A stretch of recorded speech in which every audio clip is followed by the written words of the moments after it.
Mark squinted as the last slivers of daylight slipped beneath the thick canopy above. He'd been driving for hours, watching as the edges of civilization peeled back, giving way to untamed wilderness. The old memories were harder to shake off than he'd expected, flickering in his mind like images glimpsed through fogged glass. His father had been unyielding, right to the end, even on his deathbed. "I don't care how long it takes, you two stay out there till it's settled." It was the only farewell he'd offered, just a command. It wasn't surprising, but it left a hollow in Mark's chest, an empty space that nothing, not time nor distance, could fill. A sharp bump on the road brought him back to the present, and he gripped the steering wheel tighter. The cracked sign marking the entrance to land between the lake's national recreation area loomed ahead, the old wood faded and splintered. This was where he and Adam had once camped as boys, back when the world was wide and endless. Back before things started to go wrong. He rolled down the gravel road, turning past twisted trees whose branches stretched out like skeletal fingers. Mark spotted Adam's SUV parked off the path, a bright red against the muted browns and greens. He took a breath, pushing down the roiling frustration in his gut. He was here to follow his father's last request. And whether he liked it or not, that meant seeing Adam. It had been years since they'd talked, and he wasn't ready for whatever anger, guilt, or regret would bubble up when they were face to face. His wife had urged him to let it go, to forgive. But she hadn't seen Adam's empty chair at their father's funeral, hadn't watched their mother's face when he never showed up. The campsite was exactly as he remembered, almost frozen in time. The fire pit still bore charred remnants, and the scent of pine mingled with damp earth. But it had changed, too overgrown, as if nature had conspired to reclaim it. Adam must have been there for a while, setting up 2 tents on either side of the fire pit and stacking coolers beside the picnic table. Mark stepped out of the truck, taking in the eerie silence, feeling like he'd entered a place suspended in time. A rustle in the brush snapped his attention to the tree lean. Adam emerged, tall and lean, his brown hair flecked with gray Mark didn't remember. He held a stack of firewood in his arms, but as he dropped it beside the pit, his gaze locked onto Mark's. They both stood in an uncomfortable silence, the weight of years of resentment and unspoken words pressing down on them. "Figured you'd show up eventually," Adam muttered, brushing his hands off on his jeans. His green eyes were wary, scanning Mark's face as if searching for something he didn't expect to find. Mark forced a smile, a brittle attempt to mask his irritation. "Let's just get this over with. We do one night, and then we're done." Adam let out a harsh chuckle. "That's the spirit." He turned away, shaking his head. "Why don't you split this firewood while I get the food prepped?" Mark clenched his jaw, grabbing the axe with more force than necessary. The rhythm of chopping settled him, letting him pour his frustration into each swing. His brother busied himself at the table, marinating steaks and arranging the rest of their supplies. Minutes passed in silence, punctuated only by the thud of wood splitting and the faint crackle of leaves underfoot. Finally, Mark couldn't hold back any longer. "You know," he said, straightening and leaning on the axe handle, "Dad thought I should forgive you. Thought you were scared. But so was I. And that didn't stop me from being there when he needed us." Adam froze, his shoulders tense, the knife in his hand hovering over a piece of meat. Slowly, he turned, meeting Mark's gaze with a pained look that Mark hadn't expected. "Maybe you're right. Maybe I am a coward," Adam said, his voice barely a whisper. He looked away, the tension in his shoulders softening as he dropped the knife on the table. "But I'm here now. And maybe that's all we can do." Mark stared at him, his anger wavering, replaced by a gnawing unease he couldn't quite place. For a moment, it was like they were kids again, caught between the need to lash out and the desire to understand. He didn't know what to say, so he just nodded, gripping the axe a little tighter.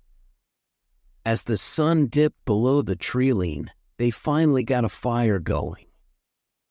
The flames cast a warm, flickering glow over the campsite, illuminating the trees that loomed around them like silent sentinels. The firelight danced in Adam's eyes as he stared into the flames, lost in thought. "It feels strange being back here, doesn't it?" Adam murmured, more to himself than to Mark. "Like the place remembers us. Like it's been waiting." Mark shifted uncomfortably, trying to shake the uneasy feeling that was beginning to creep over him. "It's just a campsite, Adam. Nothing more." But even as he said it, he couldn't ignore the prickling sensation on the back of his neck, the way the shadows seemed to press in closer, as if they were being watched. He forced himself to focus on his food, biting into the steak Adam had prepared, trying to ignore the tension that hung in the air. They ate in silence, their brief moment of camaraderie dissipating as the darkness thickened around them.